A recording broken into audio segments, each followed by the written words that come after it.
So we're talking about sexual energy, right? That the fact that it's been harvested. For me, it comes down to my own memory base as I'm going down, down, down, back through the time tracks and remembering through my own body memories. All right, when the first insertions were put in and we started to be used as energy source for a being that is without source of itself. You can call it a predator or a parasite. And that being has grown in power, certainly in this quadrant of our galaxy right now, certainly on our Earth. And so most humans, okay, when we have a sexual encounter, that energy was, in biblical terms, was used to procreate, right? To make a baby. And those babies at this point in time on our planet are being used. They're bought from the minute they're conceived.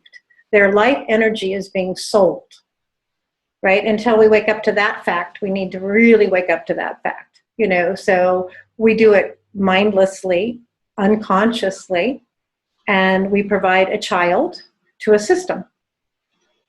Right now, so as more people wake up, we're revoking all of those contracts, we're revoking them, but they actually exist. They're written into the law that we are born into right now. So where I go, the next piece I go with the sexual energy is, at what point do we actually know where our sexual outputtings go? It's a huge release of energy. Any orgasm, be it a body orgasm, a mind orgasm, okay, is being, through contracts that we don't know that we made, utilized by this predatory force. And until we see it individually, until we get past that dark veil, right? Right.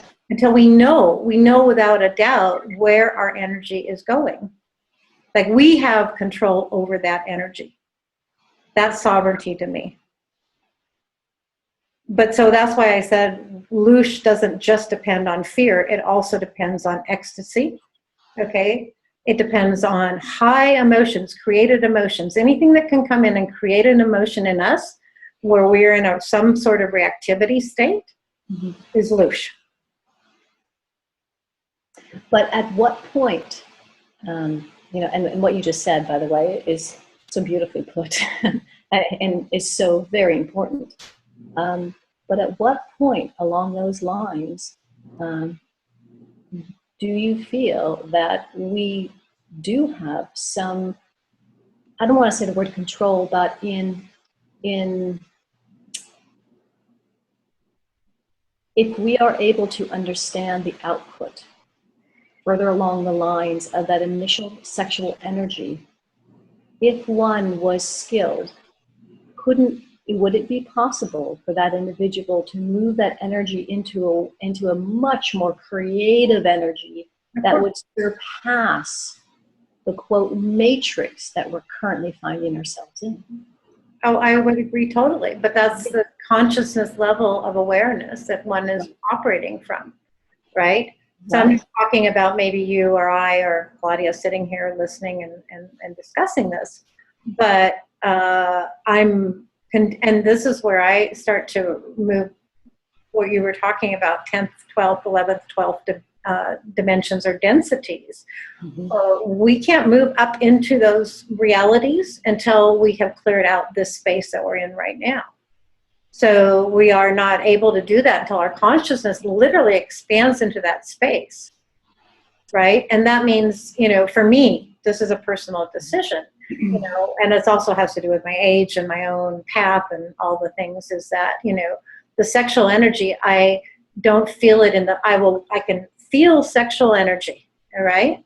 I can feel it, all right? But it's not going to be used from me any longer, right? So it stays within it's like my sphere expands with that energy, all right? I expand with it in a certain way.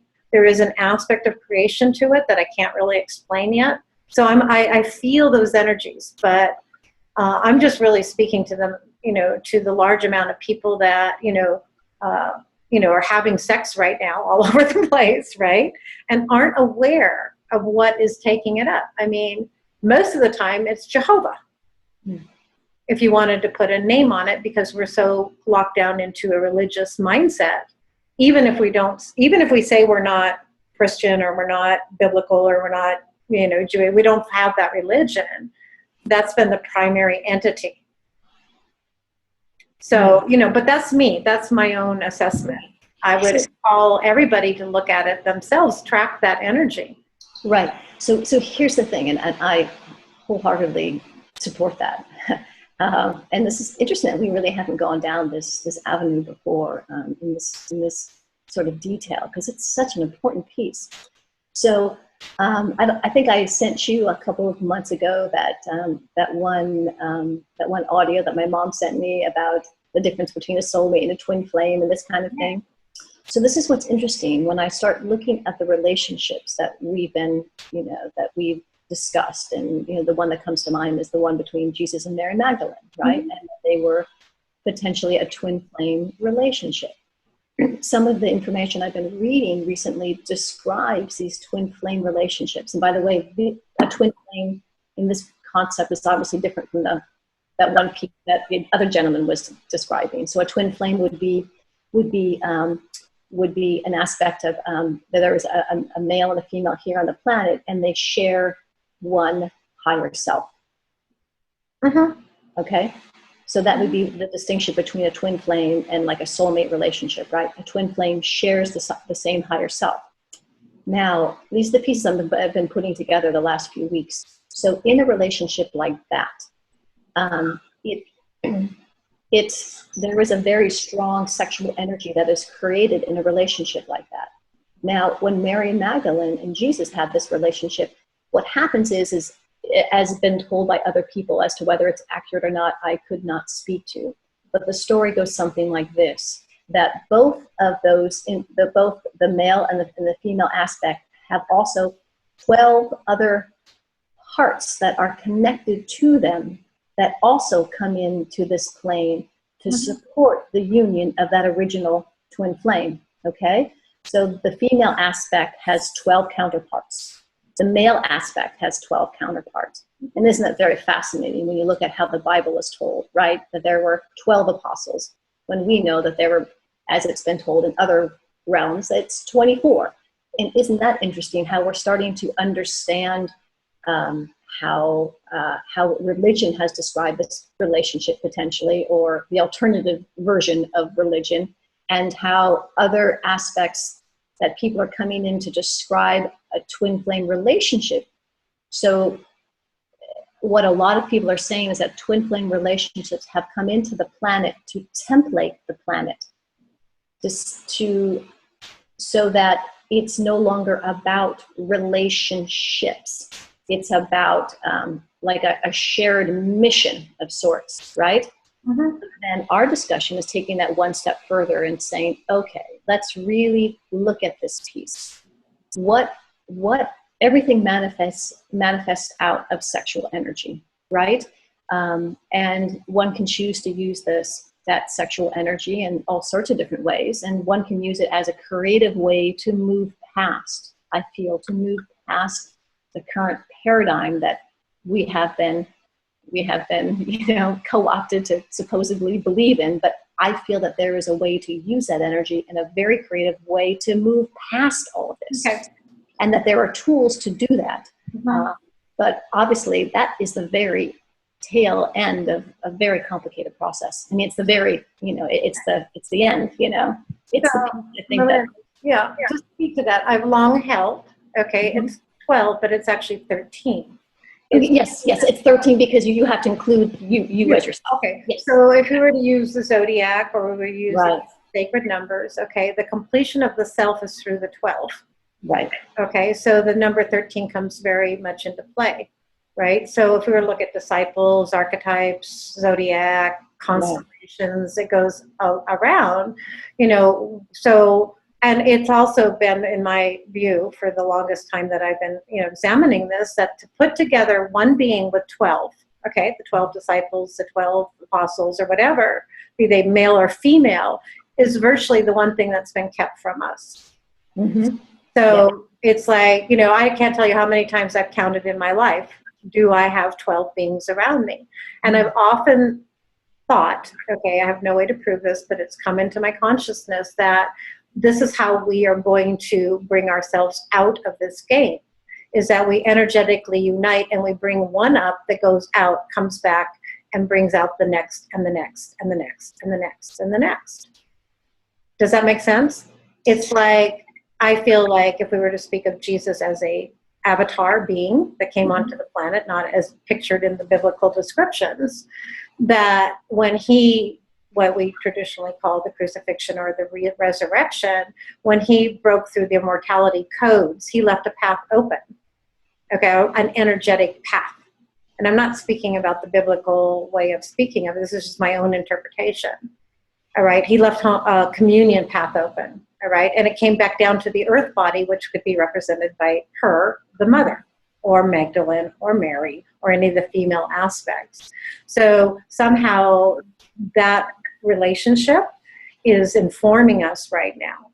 Yes, and it has been a piece that has come into my field in the last few weeks in a huge way, because it's almost like finding out how all those pieces you just described, come together, and then and is that a part of my unique path, or am I just investigating, that as one aspect of many paths? So I think the first question is that my path? Is that mine? Am I? There's a primordial duality here. We can't deny that, right? There is a male, female. We can't deny that. We can't deny that we live in a duality. We can't, any of us, yesterday was a beautiful example of somebody pouring out her heart, was that pain and longing of her other half, okay, which was, hooked onto a being that she remembered, that she recalled life, she recalled children, she recalled a whole bunch of things. But we all have that in us, and that's the sort of like I say, get down to the root level of it, is that primordial split, right? That longing that we have, that we know that we're not complete. And that can be represented through, we're talking about Magdalene and Jesus because that's our current story, our current paradigm, right? Mm-hmm. But isn't that reflected throughout all of the stories? Yes. Right? So it's yes. This is really interesting. So I think the sacred marriage to me is the sacred chalice, or the sacred marriage is that alchemical part of myself. I'm married to him within me, and he would be married to me within him. Now, I'm not talking about just an individual person that's talking right now. I'm talking about alchemy, soul alchemy, the return to wholeness. That in some way can only be defined as no need for other. And so how does one in this experience, in this unique incarnation, come to terms with that on a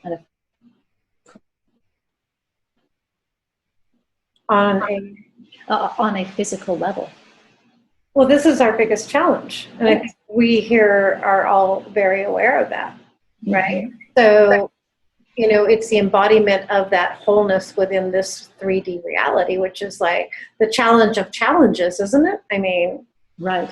Could we have chosen anything more difficult? Was to bring these higher dimensional realities back down to 3D and clear out the field here. Right. So, it's an ongoing process. It's an unending, it seems like an unending process at some point. And it would also give me great pause, because I would think that each of us would have a unique journey along those lines. Of course, undoubtedly so. It's we're each individuated spirit, okay? Having an experience of evolution or recall or remembering, in some way, it doesn't even matter if we were evolved and we de-evolved and now we're evolving again. It doesn't really matter. Mm. What matters is that our conscious awareness state is evolving and expanding. I would say more than anything, expansion, right? So in the present I awareness, I avatar, I'm reclaiming my avatar self here in the 3D reality. It's hugely difficult. Indeed. And if you were to take that discussion a little bit further along, let's say that that could manifest in the physical 3D realm as either just a relationship you had with someone that was a heart-opening relationship. That could be a relationship that is a soul mate type relationship. That could be a twin flame relationship, or all of these are just constructs too, you know. But at some level, one has to assign a name so at least we can have a dialogue about these different concepts, because they are very different. Each path is so unique, and one would have to find their path before they could really understand, you know, like if someone were a twin flame, they would have to know at some level they must meet that other piece. If someone was in a soul mate type relationship, that would be very different. You know, they would how they would go about it and how that would manifest on the physical plane would be a very different piece. And then and I think that those are two very unique groups. And then they're not any better. It's just a different experience. And then I would think that the vast majority of them, of the people here, are just coming here for the experience of being here, you know, not for these higher ordered understandings or relationships. And so you have all of these pieces mixing together, and it's so very complicated because one person's truth, you know, and their reality may be very different from someone else's. And so that's why that inner knowing and trusting that inner knowing is so important, because you may be sitting next to somebody who's in a soulmate relationship, or you may be sitting next to somebody in a twin flame relationship, and you're not going to agree upon what you've come to do, how you want to go about it, you know, because by design, your journeys are different. Well, I would, you know, first, we can't help but be on a path. I mean, we're moving through space and time quadrants, so we are on a path of sorts, you know. And I agree. I you know, the whole work that we've been doing as a group for these years is our own knowing body, our own body of gnosis, which is unique to each of us. There's no, you know, I have no question or any conflict with that aspect of it. I only have, you know, the only piece that we continuously do is like, you know, really lifting each other. Yes. Right? I mean, really, truly, like getting to that place of, call it the unconditional love, call it mother love, okay? It's a very different aspect that's been so squashed, which we've shared so often, right? Of not being able to, you know, the female, feminine, the creation aspect, and allowing that piece to be the only piece that really matters, which is that free flow of love, right? That unstoppable dam, right? That really seeks out to hold, behold, and lift another in truth, your truth. You know, I mean, it's been the hardest thing for me in my own journey has been to understand that my truth wasn't everybody else's, but at some level it is. At some very, very essential level it is. Right. Mm-hmm. But that's what's so beautiful about this space here is that, like you said, you know, that I don't know any other place, you know, or any other group of relationships of people together where this happens. That there is that trust and that support, and you know, and that's so very powerful, because as we all grow individually in those pieces, we bring those pieces back, you know. That's what we do. We bring them back, and then the rest of the group builds on it. So let's go back to this piece about understanding the power of the sexual energy. And because I really feel that if, you know, we talked about earlier, if you want to go out there, move past the stars, be outside of this matrix that's been designed, I think that's the way to go about it. And boy, that's a tricky path. I'm sure there are so many people out there who are much more well-informed and skilled in terms of this. But I will say at an intuitive level, I think that we are all masters at this. And that if we have that within if that is a part of our path, that if we take responsibility in our life to clear all that crap that we've moved through, that we will be in that space to know how to navigate through those realms. And I think that those realms can only truly be navigated by our own authentic knowingness, not from deriving pieces from other people and trying to apply that into your path. It has to be yours. You have to own it. It has to come from within. Mm-hmm. And you said it. I mean, and this is the confrontation that we're actually under, is the cleaning out of the crap, right? I mean, it's that confrontation, okay, of the light field with the dark field that confronts within each of us. And only you will know you, and only I will know I, and only Claudia will know Claudia, because that's the art, and yet wherever there's crap, we're the first ones that have to see it, right? Ourselves. I mean, we just do. We have to clear out the ego fields. We have to clear out the past harm. We have to clear out, things that we did without our consent, right? I mean, there's so many layers to this that, undo the contracts, disengage ourselves from the predator. And until we actually are clear of that, it will track with us. Yes. And I do, somebody, I can't remember who it was, said 51%, I think it was my friend Joanna. It's like once we get to the 51% clear stage, now we have a chance. Now we have an ability to have an awareness factor, perceptual reality, that we can always be watching ourselves in the play. It's not enough just to see the play. We also have to see ourselves and how we're participating in, whether we're being used or we're actually operating from clear consciousness. Yes, and I think that is part of the dance of duality, is knowing both of those pieces. Right, it is, we really look out into our world, and our world informs us, right? What's actually in our world? What is the reality we're actually embedded in? That's informing us. How much of our subconscious is still playing out? Right. And then you move out of the personal, and then you move into the impersonal, and then it becomes another story altogether. And here's the thing. So if we go back, and I keep wanting to go back to understanding how to move the sexual energy in a way that is for a being's highest good, and for the highest good of the beings around them. If we were to approach that piece, I think that one couldn't even step on that path, obviously, until one had done their own internal work.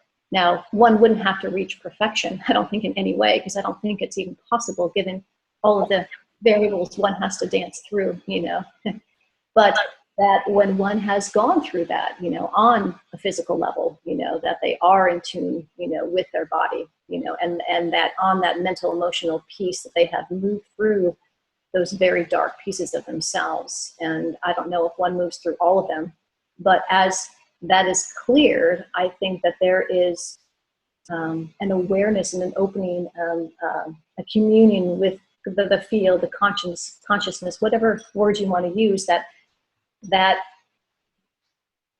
you are here, to be able to use that energy in a very different way, because it's that energy is so seductive that I think very few people can move past that seductive piece. Mm-hmm. Right? That's a powerful one. I mean, you have to have your shit together before you can even think about moving past that piece. Right. But very few people exercise any precaution in that nature whatsoever, because it is so seductive, because it is the most powerful thing they know. Right. So that it drives them most of the time. And I mean, I'm in a place where I can say, because of my age and the changes in my hormones, that I have a different perspective on it versus having those hormonal triggers being running through my body right now. And it's not to say that they're not there. It's just that if you're talking to any young person, what's the first thing that happens? I mean, come on, how am I going to say to a young person, well, don't follow your innermost hormonal things, which is sexual union. Right. And usually tapped into control, and most people use sexuality for control, right? Have, want, desire, need, it's a very rare being still, especially a young one, although I do think that there's a wave of young ones on the planet right now that actually know those. Yes, I do too. Right? So, we're sort of like bridging generations now, what we're talking about. So, but I agree. I agree, Marin. It's just like, how does any, if we were to be practical about it, it's like being able, that's what Tantra, real Tantra was feeling the sexual creative energy within oneself and using it for one's own enlightenment. Right. And I think at some level too, that even that has been clearly co-opted. Oh, completely. That was the first thing they did. I know what real Tantra is. I don't even think that the word Tantra, it at least brings us on the same page so we can have a discussion, but I think at some level it's... Right, but it's power. It's power. Yes, it's power. Power, and that's what happens is that people walk into the Tantra field, if you will. They walk into the energetic field of especially when you're doing Tantra, the buildup of the power force of energy within the body. And it does, and it has been co-opted. And it does almost most of the time go into seduction. Right. But here's the thing. Here's the piece that, I've been investigating and looking into and about understanding the third piece, right? So you have a union of two people coming together, right? Mm-hmm. And so that whole thing about the Father, the Son, and the Holy Spirit, really what I think that's a reflection of is when, a male and female enter in together and then they create what's called that third energy, right? It's the third energy. Right. That's the whole, that's the piece. And so, most of that energy has been given over to the false God complex. Right. Right. So you have to have two people, Now, do these people have to be twin flames? Ideally, if you were to look at understanding how that could function in the 3D reality, that would be really easy because you are designed to operate in that way. I also feel other people can bring in that same sort of energy. They can bring in that third energy. But I'm guessing they would really have to be quite skilled to learn how to do that. But it doesn't have to be sexual union. Okay. No, and in fact, more often than not, it won't actually be a sexual union. It could be a look. It could be a touch. It could be, that would be the piece. Okay, that would be the piece. And so, and this is what I was trying to describe, and obviously not as well articulated earlier, was that there is a level, as you move along the scale, that, the sexual energy doesn't have to be that physical. And that the third energy can be created by just being in that field with someone. And then being responsible and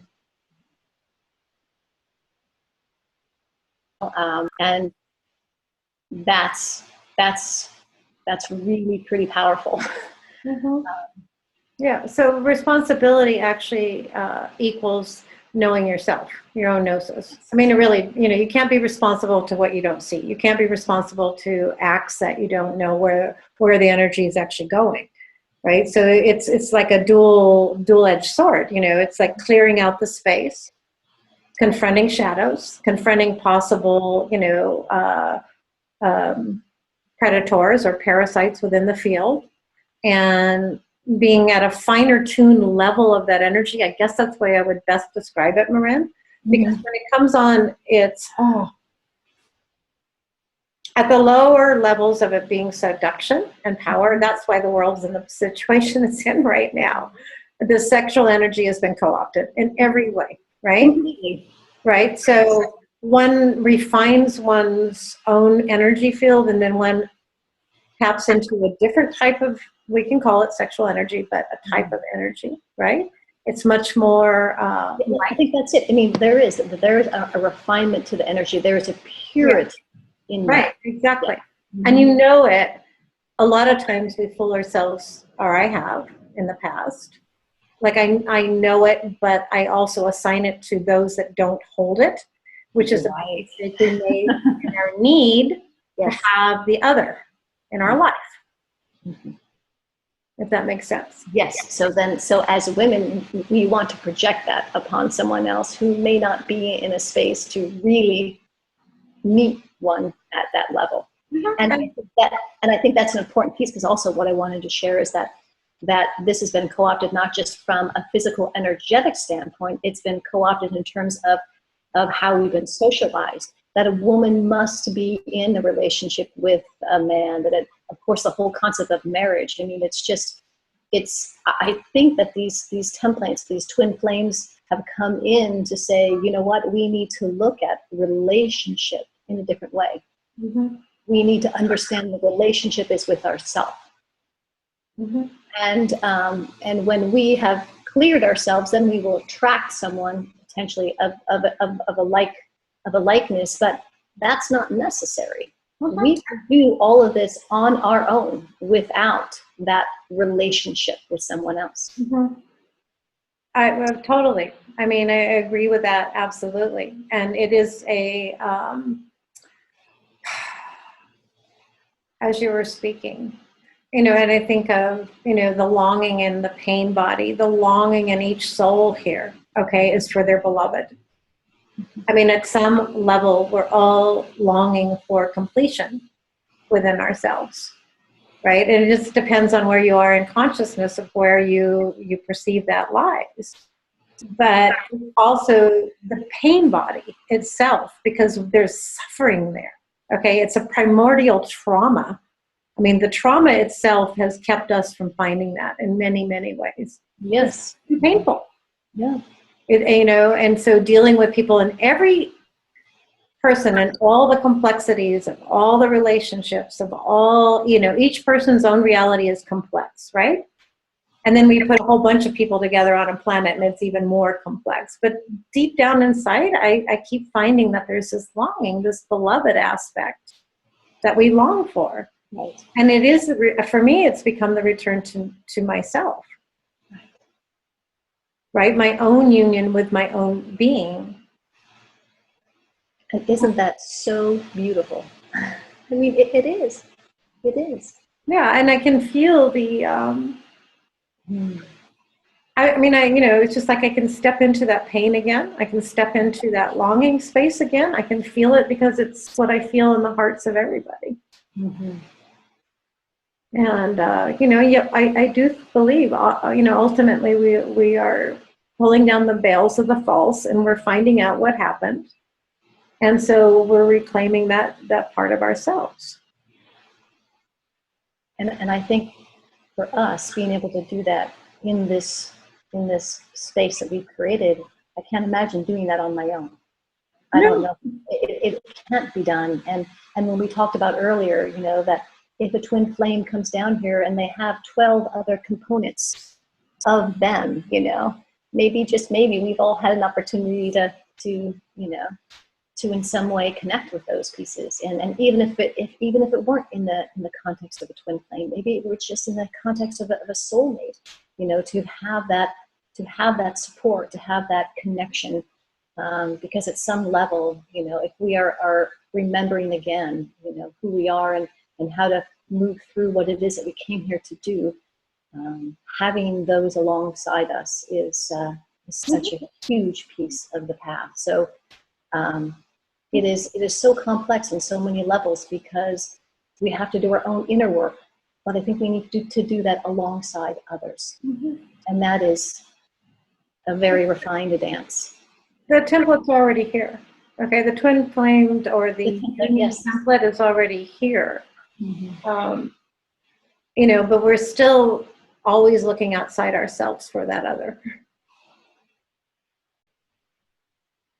That's the beautiful aspect I keep, getting glimpses of, mm-hmm. is that the other creation's already being created. The templates are already in our reality. They're already here. They're beings that have already come here, that have come from other galaxies. They're here right now because something extraordinary is being created.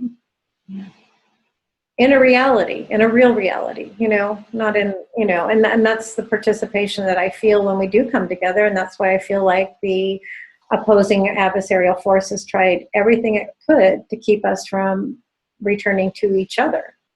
But now we return to each other more complete, more whole within ourselves.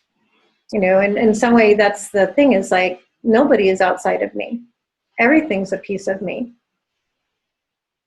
just like everything's a piece of each of us. And so how could I not, that's the logical place I had to come to. How could I not love another, any other? Absolutely. I mean, I walked, just walking down the street every day. Mm-hmm. How can you not? And that's why. Right. And yet our matrix is always throwing things at us, this one's better, don't love that one, how do you, and all of a sudden you get something pricked in your own emotions and you find yourself reacting to somebody, right? And so the job always comes, back to self. What's in me still that needs to be cleared?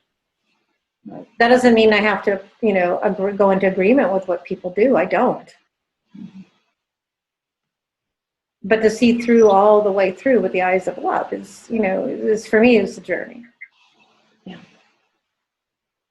And as an empath, it's there can be a real struggle there, because your heart just opens to everyone, and finding how to navigate through that so that you don't take all of those pieces, you don't internalize all of it, so that you are balanced within, that you can move with compassion, but you also can move with awareness and wisdom.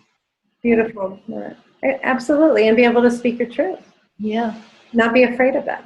Because I'm not going to agree with what the human race at this present moment is doing. But that doesn't mean I don't, at a very deep level, comprehend how they got here. And I think that is the lifting of the veils, the revealing that's going on right now. That we can see how this happened at this present level of where we are. And that, for me, has brought about the keys to compassion. Yeah.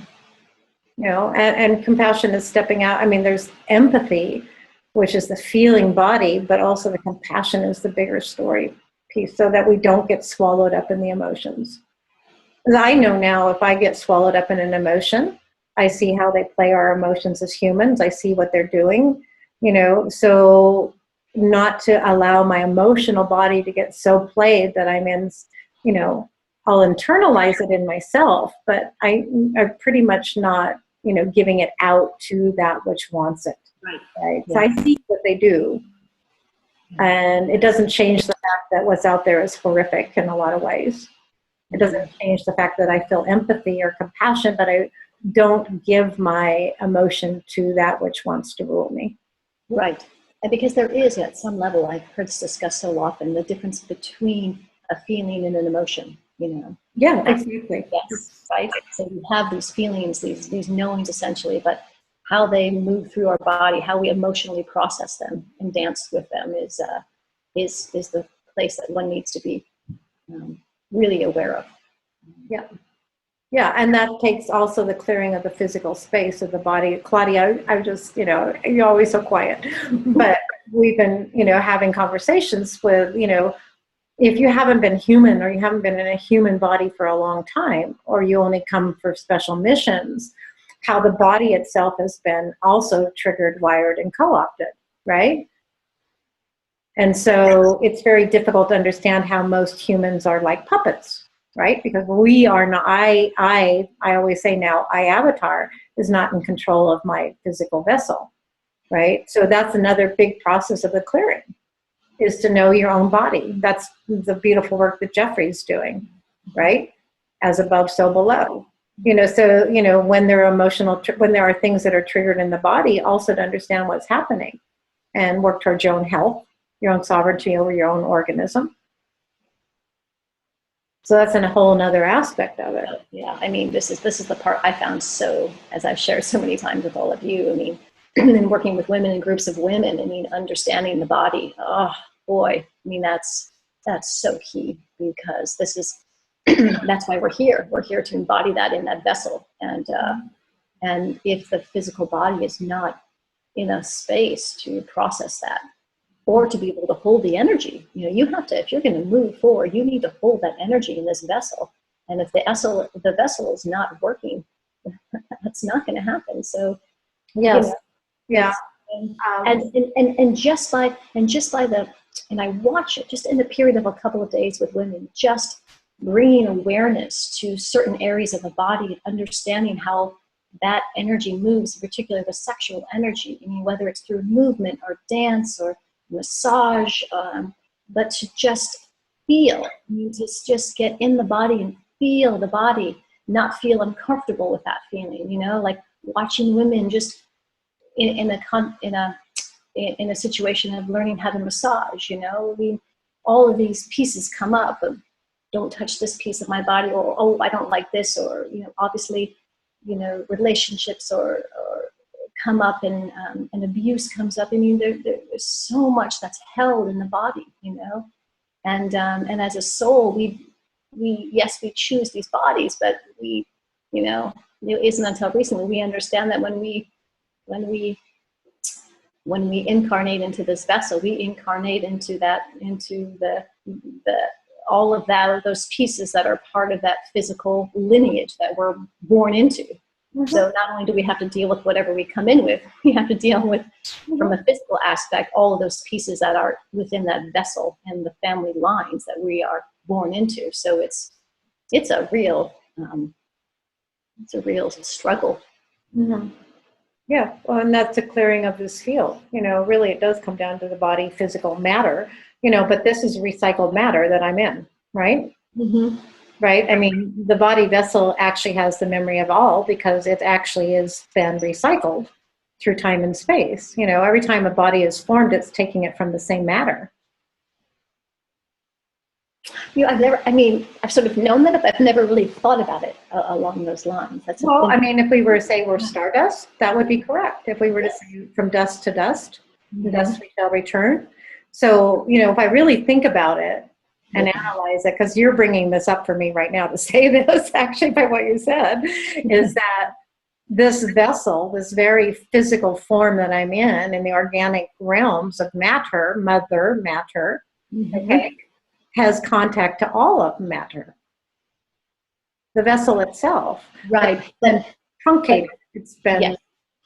It's yes. been messed with. It's been usurped. It's been used. It's been, you know, anything that you can possibly think of has happened in our whole creation has happened through me.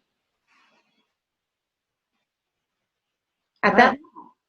That's so interesting you brought that up, because it almost it's like there's layers upon layers upon layers. I mean, here we are, recycled stardust, and yet in this vessel, it's been templated based upon whatever those experiences were from both sides of the family, you know, when you choose that body, you know, and so, yes.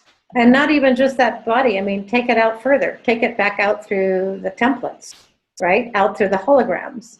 You know, right. I have mother, father in this life, but who was mother, father before? And who was before them? And who was before them? And who was before them? Mm-hmm. And where did they come from? And where did they come from? Where did they come from? Right? Mm-hmm. Right. So, you know, it takes one into the limitless field aspect of what we're really made up from. Our consciousness is really reconnecting.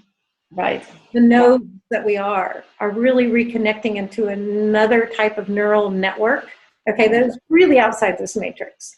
Yes.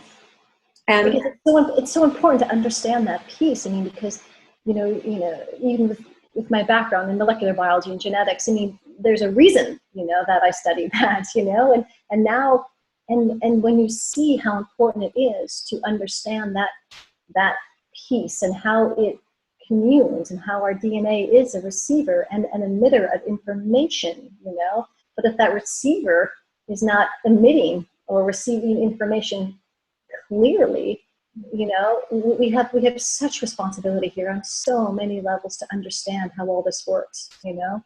Mm-hmm. Mm-hmm. And really, and the science is really quite slow.